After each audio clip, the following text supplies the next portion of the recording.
Tere, Lauri! Tere, Kristo. Räägime andmetest. Räägime. Mul on sulle küsimus kohe.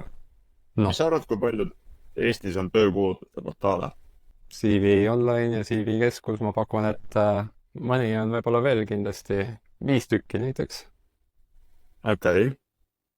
Võib-olla on natuke rohkem, aga mis sa arvad, kui palju Euroopas on? Kuidas see skaleerub, et kas igas riigis on samamoodi või nii-öelda Euroopa Liidu peale kokku, mis sa arvad, kui palju on? No ma pakuks, et kui näiteks eBay'd ja mingid, mis need on, osta.ee-d, et igas riigis on ikkagi üks peamine. Ma pakun, et igas riigis on äkki võib-olla mingi 10-20 tükki ja palju meil riike on, et 30 riiki umbes, 300-400 tükki äkki. Ja hea mõttekäik. Nii on. Ma leidsin sellise koha nagu European Statistics Awards, mis on Eurostati korraldatud andmeanalüütika challenge'ite kohta. Ja siis neil on praegune challenge on töökuulutuste klassifitseerimine. Ja seal on neil dataset 25 000 töökuulutusest ja siis nad ütlesid, et korjast kokku umbes 400 portaalist üle Euroopa. Tundub päris palju.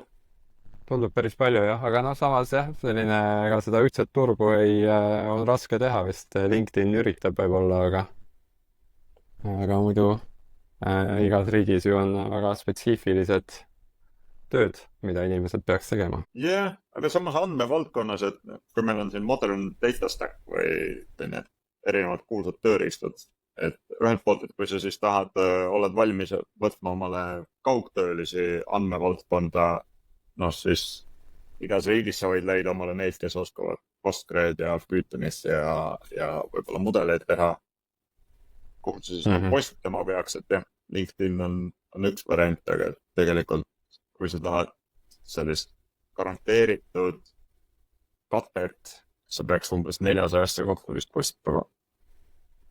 Ja.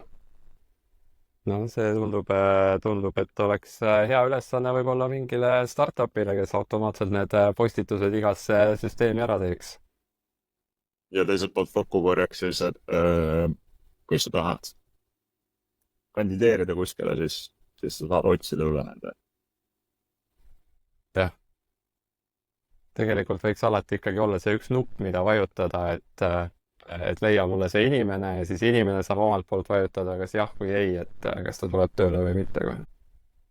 Ma siin vahepeal sattusin lugema sellist teemat, mida LinkedInis jagati, et kuidas saavutada selline koostöövõime andmeruumides, mis natukene võib-olla läheb kokku Eestis siis nii-öelda avaandmetega, et kuidas riigiasutused, aga igasugused organisatsioonid tegelikult, et kõikidel on ju huvitavaid andmeid, et kuidas saaks neid andmeid omavahel tegelikult paremini jagada. Et on sul mingid mõtteid, kuidas selleni jõuda, oled sa sellistele asjadele mõelnud? Ma kuulsin seda andmeruumi terminit esimest korda paar kuud tagasi.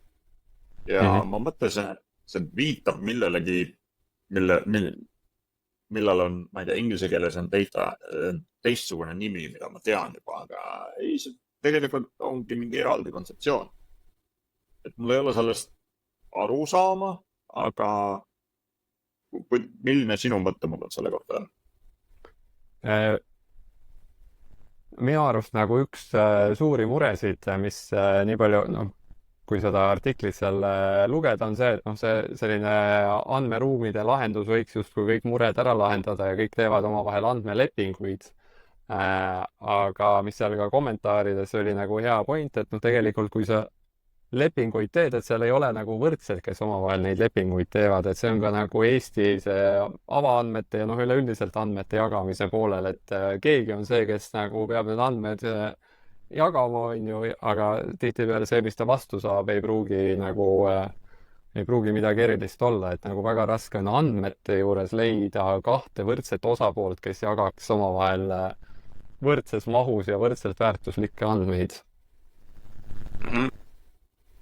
Ma kuulsin seal nendest andmeruumidest vestluse käigus, siis ma küsisin samamoodi, et mis kasu on ja seal on üks idee vist selle juures on ka see, et sa sisuliselt suudad andmeühiku kaupa hinnastada seda või midagi taolist. Et kui sul on näiteks Starshipi robotite kohta, et kui sul on andmeid kõnniteede laiuse kohta mingites linnades, et siis sa võid seda justkui üles panna ja siis hinnastada vastavalt, et kui sa soovid Õismäe kohta kõnniteede laiuseid, Starshipil Õismäel ei sõida, aga Mustamäe kohta kõnniteede laiuseid teada, et siis sa saad seda osta seal mingil viisil. Ja. Selline, et kes ostab, et temal ei pruugi tõesti ju vastu anda midagi alla.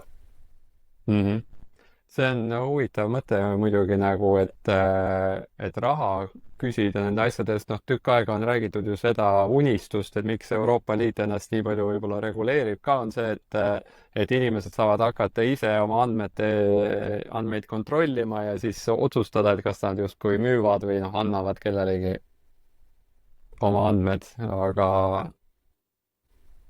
kas sellest nagu mingisugust suurt väärtust üksikisikule tuleb, et see nagu selline kõnniteede mõõtmine või sellised ettevõtte ja organisatsioonid asjad võib olla nagu seal mastaabi pealt tuleks nagu mingisugune väärtus on ju, aga... Jah, ma ei oska ka öelda, et peale GDPR-i tulnud need pop-up'id, et kas sa lubad oma andmeid partneritega jagada, need on arenenud aja jooksul, et need, mis olid väga takistavad, need on ära asendatud, kui inimesed lihtsalt ei läinud sinna lehele rohkem.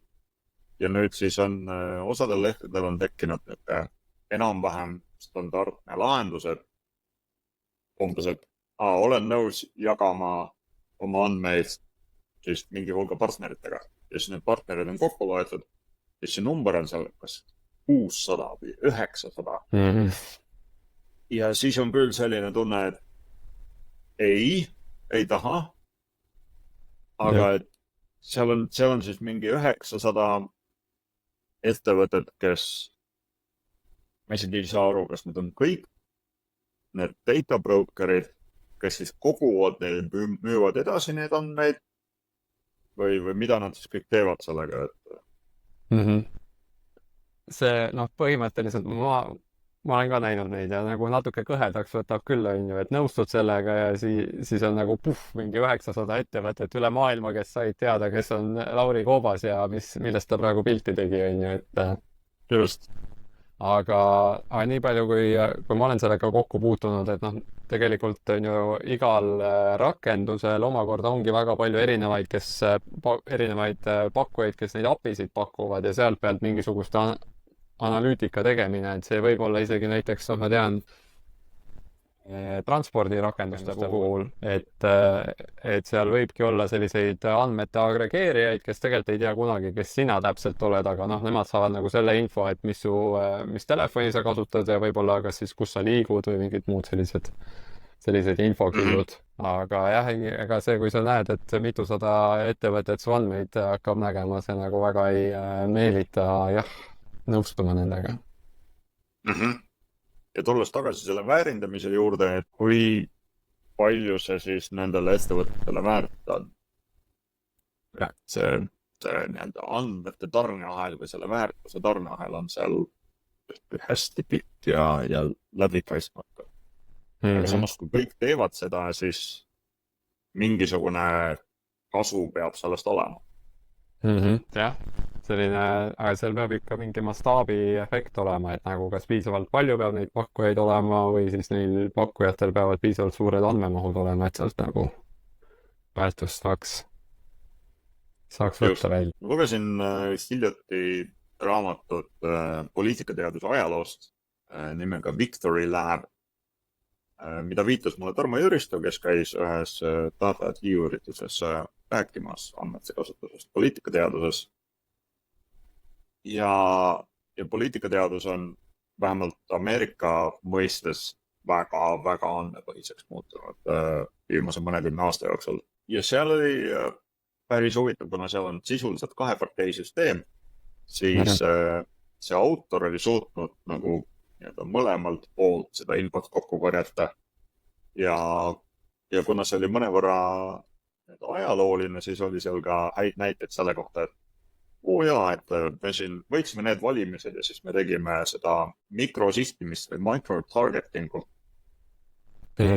Ja et siis nad söötsid nii-öelda teistele ette seda, et viskijoojad on enamasti vabariiklased ja konjakijoojad on demokraadid. Ja siis viidati mingisuguste osariikide mingi impordi andmesettidele, kust nad justkui selle info oleks kätte saanud. Ja siis pärast tõesti välja, et see oli lihtsalt nagu suvaliselt välja mõeldud, et siis seda teist poolt eksitada. Ja et seal oli päris palju häid ja huvitavaid näiteid. Ja need maailma kõige suuremad agregaatorid, kes seal USA-s eksisteerivad, nemad on aastakümneid tegelenud suure hulga erinevate andmesestide kokkukorjamisega. Ja seal ei ole GDPR-i, et seal saab seda päris rahulikult teha ja väga detailselt. Aga selle nagu poliitika puhul seal on nagu ju nende eesmärk on ju ennustada, eks ole, ka ennustada ja nii-öelda nügida õigeid inimesi, et mulle nagu tundub, et see on nagu selline nagu klassikaliselt nagu reklaami puhul öeldakse, on ju, et ma tean, et nagu 50% rahast, mis ma kulutan, läheb aia taha, aga ma ei tea, kumb 50% sellest rahast, on ju, et mulle tundub, et selline nagu suurte statistiliste poliitiliste teemade puhul on nagu natukene samasse auku läheb see, et sa võid nagu palju raha sinna panna ja justkui tundub, et sa nagu midagi saad sealt, aga need asjad on üpriski ennustamatud, sest isegi inimesed ise ju nagu seal on alati mingi 20% valijatest, kes umbes võib-olla otsustavad alles sel hetkel, kui nad lõpuks Eestis kas klõpsavad või siis USA-s, ma ei tea, kuskile kirjutavad midagi, eks ole. Nad on suutnud läbi ajaloo teha seal erinevaid eksperimente erinevate valimisringkondadega. Ja see on alati, kui kellelgi tekib mõte, et prooviks mingit asja, siis on vaja leida mingi aktiivne valimine, mis on tulemas või aktiivsed valimised. Aga seal on päris palju neid. Eestis on vähe, aga seal on mitte kubernerid ja linnapead ja igasugused taolised valimised päris palju. Ja siis nad suudavad targetida, sihtida ühte linnaosa ühtemoodi ja teist linnaosa teistmoodi ja pärast võrrelda neid tulemusi. Et nad on seal päris kavalaid asju läbi ajaloo proovinud.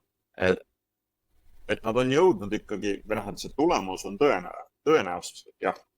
Aga nad on jõudnud selle juurde, et millisel kujul, millist ümbrikku saata ja et see siis suurendab, ma ei tea, valijate registreerumist 2% võrreldes kontrollgruppiga. Ja siis arenevad sealt edasi. Ma just nagu jällegi muidugi USA valimistega seoses millegipärast vist see või nagu teema kõlab nagu sinna auku, aga ma kuulan sellist raamatut nagu Nudge, mis on siis nagu selle nügimisest.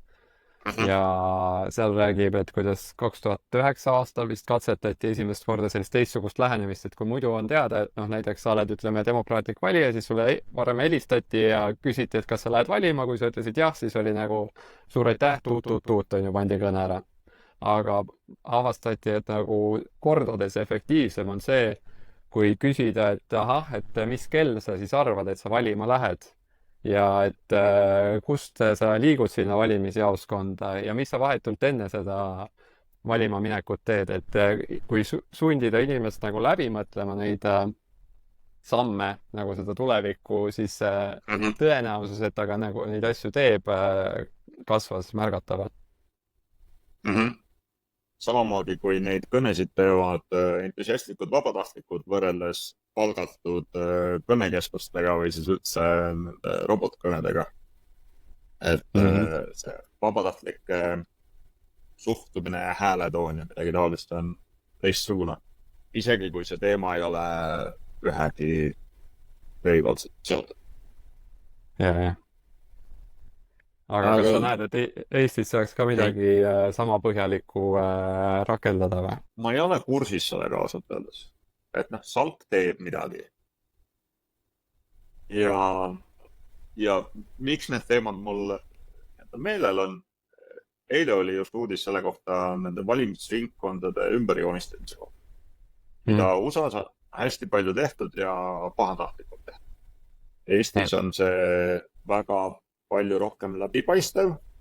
Seal on mingid võrdlused, et kui sa oled siin vallas, siis su hääle kaal tegelikult on tükk maad suurem kui seal vallas oli, et need ringkonnad joonistati ammu aega tagasi. Ja siis üks Tartu Ülikooli uurimisgrupp simuleeris hulka erinevaid variante, kuidas neid valimisringkondasid ringi joonistada, kasutades olemasolevaid omavalitsusi. See tundub lihtne, aga samas oli seal, kuidas sa sellele läheneksid? Et sa tead, et sul on mõnikümmend omavalitsust ja sa soovid joonistada ala 10 valimisringkonda selliselt, et omavalitsuses elavate inimeste hulk oleks valimisringkondade raames nii võrdne kui võimalik. See on päris huvitav väljakutse. Ma arvan muidugi, et kindlasti need statistilised meetodid, mida need Tartu Ülikooli teadlased rakendasid, ongi põhimõtteliselt see, mis vast kõige optimaalsem taolistel juhtudel kasutada oleks.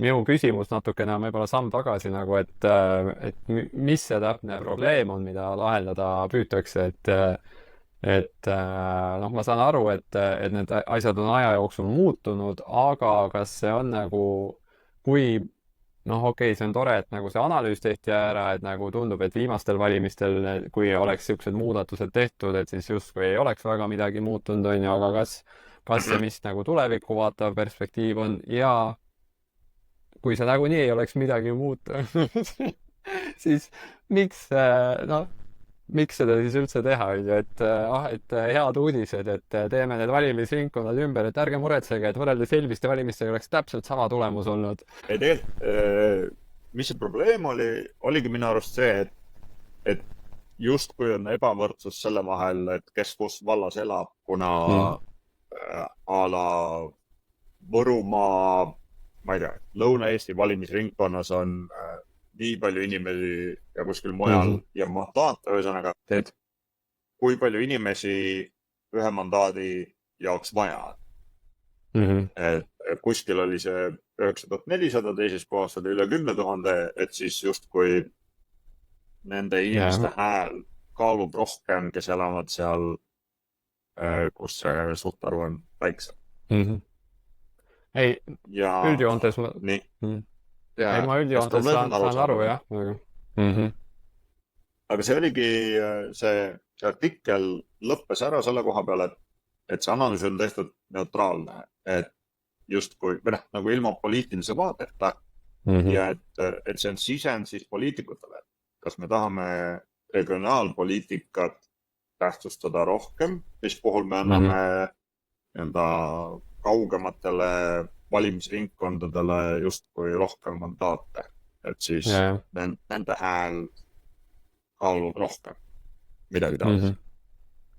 See on nagu juba paremini sõnastatud probleemide lahendada, aga kui nagu öelda seda, et nagu see tulemus otseselt ei muutuks, siis see nagu jätab natukene mulje, et sai kõvasti tööd tehtud ja tuli välja nii nagu alati. Kusjuures, see tuletab mulle meelde. Me tegime siin tööris paar nädalat tagasi analüüsi selle kohta, et kuidas me rääkides siis data engineeringust, andmeinseneerist otseselt praktika põhjal. Me kasutame Databricksi workflow'sid, mis on selline sisuliselt Conjo lihtsalt UI-ga. Et siis meie strateegia oli loota, et midagi ei lähe riksti. Meil ei olnud ka head ülevaadet sellest, et kui palju seal neid omavahelisi seoseid on. Ja siis me tegime ülevaate sellest ja tuli välja, et ongi meil 5-6 asja ainult, mis omavahel sõltuvad ja need ei ole mitme kuu jooksul kuidagi vaheliti läinud. Me tegime otsuse, et jätame nii nagu on. jaa, et algselt oli tunne, et meil on orkestreerimist vaja, aga kui me sisse vaatasime, siis tuli välja, et ei ole vaja. Et tegelikult toimib. jah, tõsi, et vahel on vaja nagu aru saada, et vaadata üle, et tegelikult on kõik hästi ja lähme eluga edasi. jah, lihtsalt, et viimastel valimistel ei oleks ringi joonistamine midagi muutnud, et võib-olla ei ole vaja nagu väga palju tegeleda selle teemaga. aga samas, kui keegi ei vaata sinna sisse ja ei simuleeri neid erinevaid tulemusi, siis on tunne, et see on valesti. Jep.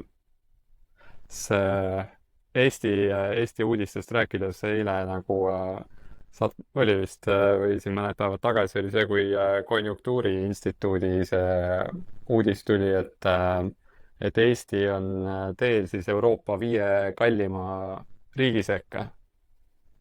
Aga siis muidugi umbes tund või 2 hiljem tuli see Ardo Hansson, kes vist on endine Eesti Panga juht, ja nüüd vist peaministri nõunik, siis tema kommentaar oli, et tegelikult me oleme seal kuskil 15. kohal ja nagu lootust tõusta nagu kallimaks väga ei ole. Ja ma ei ole ise neid andmeid vaadanud, aga lihtsalt nagu neid uudiseid niimoodi kiirelt lugedes tekitas see põnevust, et nagu kuivõrd erinevalt on võimalik andmetele tuginedes erinevat lugu rääkida, et kui nagu rääkida üldse andmepõhisusest, on ju, et tahame, et ettevõtted oleks andmepõhised, riik võiks andmepõhine olla, aga kui me oleme andmepõhised, siis me saame ikka rääkida ükskõik mis juttu me tahame kokkuvõttes, et ma ei tea, mis sinu arvamus sellest on?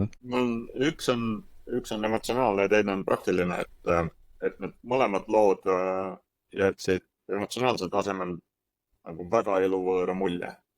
Et esimene, et me oleme 5 kallima riigi hulgas, on sellise alatooniga, et et nüüd me siis teame, et on halvasti. Ja siis see teine, et me oleme alles 15. kohal, Šveitsini on aega veel. See jättis nagu justkui veel eluvõõrama mulje, et saab veel väga palju halvemini olla. Näeb nagu võeti nendest andmetest see lugu, aga serveeriti veidra nurga alt. Et oleks saanud vast paremini. Praktilises võtmes, nii palju kui ma aru sain, siis nad vaatasid mingeid erinevaid indekseid, mis justkui kõik viitavad samale asjale, aga siis ongi see koht, et see tõde on detailides. Et nagu see keskmise eluea tõus üle viimase paarisaja aasta on nagu jõhker olnud. Et öeldakse koht, et keskajal oli keskmine eluega, ma ei tea, 35-40 aastat. Jah, statistiliselt võttes oligi, aga see oli selle tõttu, et lihtsalt täisealiseks sai väga vähe inimest. Aga need, kes said täisealiseks, need ikkagi elasid sinna 60-sse. Kui see nagu välja võtta, siis jah, see on tõusnud, aga mitte nii-öelda kahekordist. Ma arvan, et siin on tegemist võib-olla millegi sarnasega. Kes vaatab mida ja millal need andmed on kogutud ja millise ajaperioodi kohta ja mis välja on jäetud ja millised eeldused.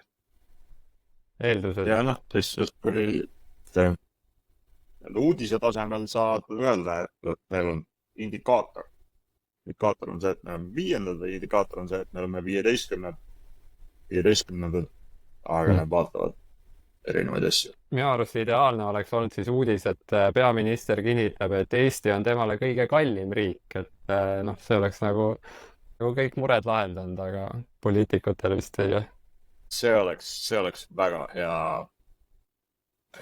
pööre olnud, jah. Nii, natukene võib-olla sellise tehnilisema poole pealt ka, mul jäi siin eelmine nädal silma, et see Stack Overflow ehk siis arendajate lemmik või vähemalt vana lemmik veebilehekülg, et seal arutati või seal tehakse siis iga aasta seda survey't, et uurimust, et mis tööriistu üldse arendajad kasutavad, mis minu jaoks oli natukene üllatav, kui nagu vaadata analüütilisi andmebaase, et siis tegelikult BigQuery oli esimesel kohal ja umbes 2 korda rohkem inimesi väitsid, et nad on seda kasutanud kui näiteks Snowflake'i. Pärast Snowflake'i tuli Databricks ja seejärel DuckDB, mis üldsegi jättis välja igasugused on-prem lahendused nagu Teradatad ja Verticad, mida nüüd Eesti nagu suurettevõtetes kasutatakse, rääkimata siis pilveplatvormidel teistest nagu noh, BigQuery on Google'i oma, aga tegelikult ju Azure'il, Microsoftil on oma see Synapse või mis iganes nad iga aasta seda nime muudavad.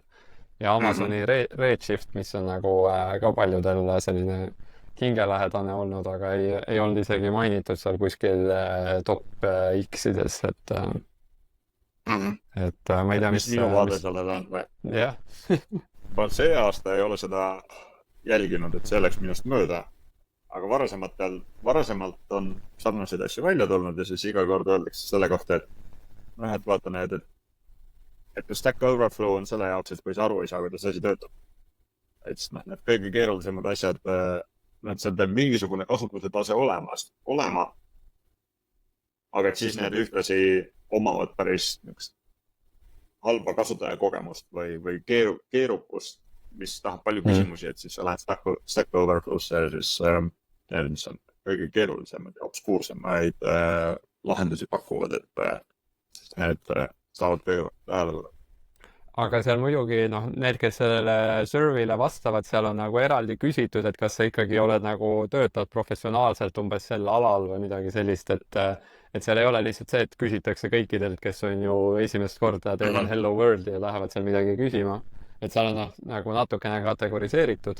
No mul ei ole neid andmeid, ma ei ole sinna ise sisse vaadata. On hulk suurettevõtteid, kes ei lase sul üldse internetti minna. Nemad jäävad sellest üldse kõrvale. No need arendajad saavad ikka seal survey's osaleda. See survey ei eelda seda. Sa saad ju telefonist või kust iganes pärast seal vastata. Seda küll. Aga ega ma ei oska seda selgitada, jah. Sellepärast, et Google Cloud Platform on minu arust leviku ja käibe põhjal 3. nendest suurest 3. Aga et miks siis BigQuery on nii populaarne, ma ei oska öelda. Võib-olla BigQuery on populaarne selle tõttu, et Snowflake ja Databricks seal juures, et need teised Redshift ja Synapse tulid läbi, et need ei ole lihtsalt niivõrd levinud. Ma ei oska öelda. Omapärane tulemus. Ma muidugi võin nagu peegeldada enda poolt, ma arvan, et siin võib nagu kindlasti olla niisugust, noh, võib-olla on siiamaani või vähemalt vanasti oli need mingid Postimehe gallupid umbes, et seal avalehel said hääletada mingeid asju ja noh, alati tundus, et 90% inimestest arvab nii ja arvab naa, aga need on ainult need Postimehe lugejad ja nendest ka veel need ainult, kes viitsisid vastata ju sellele küsimusele. Et ma arvan, et jah, siin on nagu samamoodi, et ma arvan, et need on võib-olla BigQuery ja tegelikult ka Snowflake ja Databricks mõlemad on võib-olla natuke rohkem alustavate ettevõtete sõbralikud, et näiteks suuremad ettevõtted võivad üldsegi näiteks Apache Sparki on ju kasutada on-prem'it Databricksi versioonina näiteks, et ja samamoodi, et Amazoni see Redshift on nagu ka juba üpriski nagu selline matuurne tööriist, et võib-olla need inimesed jah, tõesti nagu enam nii aktiivselt siis nendele küsimustikele ei viitsi ka vastata. Vanus tuleb peale või midagi muud, et ei ole nagu see otsene sihtrühm, kes viitsiks leida selle 20-30 minutit, et kuskil online mingisugust suvalist küsimustikku leida. See võib olla küll see jah, et Stack Overflow'sse üldiselt satuvad pigem alg- ja kesktasemega tegijad, et kui sa oled 5+ aastat millegagi tegelenud, siis sul enamasti sa leiad juba dokumentatsioonist üles ja nii-öelda guugeldama ja otsima ei lähe. Et seal on nagu hulk selliseid eeldusi tehtud, mis siis sellised tulemused annavad. Aga iseenesest on hea, et iseenesest on tore, et seal ei ole nii-öelda üks tegija ei ole sellega ära jooksnud. Et seal on ikkagi konkurents. ja noh, alguses läksid kõik eri suundades ja Spark SQL oli päris erinev võrreldes Postgre või MS SQL-i või muu taolisega. aga nad kõik ikkagi üritavad üksteise funktsioone toetada, aliasi tekitada, et sa saaks copy-paste'i teha ja migreerida kuskilt mujalt nende tööriista, ilma et sa väga palju peaksid seda asja ringi kirjutama. Jah, ma olen nõus, viimastel aastatel eriti on nagu tundunud, et tegelikult vahet ei ole otseselt, millist tööriista sa kasutad, peaasi, et see sulle endale nagu mugav on ju, ja mis nagu funktsioonid selle SQL-i poole pealt on, ei pruugi nagu nii kriitiline olla. Aga ma tuleks lõpetuseks korra tagasi nende töökuulutuste teemade juurde. Et oletame, et sa oled suures ettevõttes, näiteks Bolt või Telia või Wise, ja paned üles, et tahad üles panna töökuulutuse, mul on need andmeanalüütikud vaja. See on suhteliselt geneerilist andmeanalüütikud ja siis sa tead, et sul tuleb sinna 1000+ CV-d. Et kui siis ehitada sinna mingisugune automaatne filter, et ise ei hakka neid 1000 läbi kammima, recruitereid samamoodi mitte, aga noh, et näiteks seal 90-95% välja filtreerida, et siis 5 või 10% inimestele näidata. Ma saan aru, et võib-olla seda ei ole päris legaalne teha, aga teoreetiliselt rääkides. Mis oleksid mingid featuurid, mis sa paneksid sellisesse mudelisse või automaatsesse filtrisse, et keda siis nagu välja filtreerida või keda sisse? Vattes, no väga oleneb jällegi, kes ja keda palkab, on ju, aga minu nagu, nii palju kui ma olen nagu erinevate palkamiste juures olnud, siis üldiselt on see, et on juba mingisugune natukene põnevam ülesanne juures. Ma tean, et ka mitu startupi, kes tegelevad sellega. No rääkimata see HackerRank vist on üks kõige populaarsemaid, kus saab nagu neid erinevaid ülesandeid proovida täita. Et see võiks olla nagu esimene filter minu arust, et sa saad üldse aru, noh, kui sul nagu tuleb 1000 inimest, on ju, et sa võiks nagu mõelda, et kas sa saad nagu kas siis piisavalt raske ülesande teha või siis nagu piisavalt siukse kategoriseeritava, et sa näed ära näiteks, et noh, tema lahendas on ju 70%, et võtame kõik, kes lahendasid üle 70% näiteks ära, on ju, et võtame nemad esimesena valikusse. Sest minu arust midagi muud nagu puhtalt mingi CV või selle põhjale nagu päris raske otsustada, et võib-olla nagu teine mingi nüanss, mis nagu väga selline üldine on see, et kui pikalt see inimene enne on töötanud, et võib-olla, aga see on nagu väga libe tee muidugi, et noh, kui sa mõtled, et sa tahad nagu kedagi, kes suudab iseseisvam olla, et võib-olla siis sa tahad nagu kedagi, kes on juba, ta ei pruugi olla andmeanalüütik olnud, on ju, aastaid, aga vähemasti sa näed, et noh, ta on nagu ütleme mingi 30+ või midagi, et ta ei tule nagu otse ülikoolist bakalaureuse kuskilt kursuselt, on ju. Aga samas, noh, see on nagu, see on juba selline jutt, et see HR paneb luku taha, on ju, selle peale, et mingeid siukseid, aga noh, jah, paratamatult kindlasti ma arvan, et siukseid otsuseid tehakse, et ega seda 1000 CV-d ei jõua keegi läbi vaadata, aga minu arust just selline mingi tehniline ülesanne, kui on tehniline roll, siis tehniline ülesanne, mida nagu inimesed saavad lahendada. Kunagi Toggle tegi ka minu arust see Eesti ettevõte, nemad tegid ka niimoodi, et sa said, neil isegi ei olnud vist kuulutusi üleval, aga neil oli mingi veebilehekülg, sa said sinna minna ja katsetada mingeid erinevaid ülesandeid teha ja kui sa lahendasid nende ülesande ära, siis oli see, et sa võisid nagu saata neile oma CV, et siis ma sellest järeldan, et üks nõuanne, mis võib-olla võiks mingite ettevõtete puhul toimida, on see, et sa tõesti HackerRanki või LeetCode'i või mingeid taolisi veebisaite ja lisad selle info oma CV-sse. Et on tõenäosus, et siis palkamisel keegi vaatab ja tunneb ära, mida see tähendab. Ma mõtlen siin sedapidi tegelikult, et sul on nagu see ülesanne seal üleval, et ettevõte, kes palkab, teeb ise selle ülesande näiteks seal HackerRankis need, kes selle ära, või noh, siis ongi, et kes iganes võib seda ülesannet lahendada, saab seal oma emaili panna ja sulle tulevad need teavitused, et kes mis tulemusega selle mingi poole tunni või tunni aja jooksul ära lahendas. Ja siis sa saad juba selle filtri, et noh, võib-olla nagu keegi, kes väidab, et ta on 5 aastat töötanud selles vallas, on ju, aga ta ei suutnud, tegi 0%, on ju, noh, võib-olla tal oli halb päev, aga paljud on selliseid halbu päevi veel on, et lihtsalt see nagu filtreerib juba tehnilise oskuse pealt ära, sest ülejäänud on nagu selline, inimsuhted on nagunii väga keeruline pikaajaliselt ette arvata, on ju.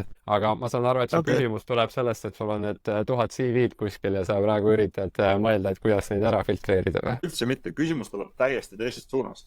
Mul on tütar, kes läheb just magistriõppesse ja ma siin kevade poole aitasin veel paari tudengit, kes olid bakalaureust õpetamas ja siis nad kandideerisid. Ja nad, minu tütar hoiab ka mingil määral jälgi sellest, et kuhu ta on kandideerinud. Aga need, keda ma kevadel aitasin, siis lõpuks õnnestus tasustatud töö ühel leida, see oli kas 45 või 46 kandideerimine. Rohkem küsisin selle nurga alt, et mida siis tööturule sisenev inimene võiks kirja panna või millele tähelepanu pöörata, et sellistes kohtades mingitest läbi pääseb. Okei, no sel juhul ma ütleks ka kindlasti, et selline mingi portfoolio võiks olla, et mul on ka vennapoeg, kes on bakatudeng praegu informaatika alal ja olen ka nagu sama nõu andnud, et tee endale GitHub ja pane sinna kas või nagu mingeid suvalisi asju, aga see näitab seda, et sa nagu vähemalt viitsid tegeleda asjaga, sul ei pea seal olema mingid uhked rakendused või midagi, aga näita seda, et sa nagu pusid asja kallal, et sulle pakub see huvi, on ju, sest muidu kui oled 3 aastat õppinud või 5 aastat, on ju, ja sul ei ole GitHubi ega mitte midagi, on ju, siis noh, miks sa nagu koolis käisid või mis sa üldse nagu eluga teed, et okei, kui sa nagu töötad juba, sul on nagu väga raske võib-olla mingeid hobiprojekte kuskil kõrvalt hoida ja see ei olegi nii oluline. Aga just sellisel tööturule siseneval ja tehnilisel inimesel ma arvan, et noh, teistes valdkondades ju ka kasutatakse portfoolioid, et alates arhitektidest kuni disaineriteni ja kõigeni välja, et sa pead suutma näidata, et sa oled midagi ikkagi teinud. Pean ma ka midagi ikkagi teinud. Jah. Lõpetame tänaseks. Erinevatest teemadest. Aitäh, Kristo. Aitäh, Lauri, väga tore oli. Kohtume järgmine nädal.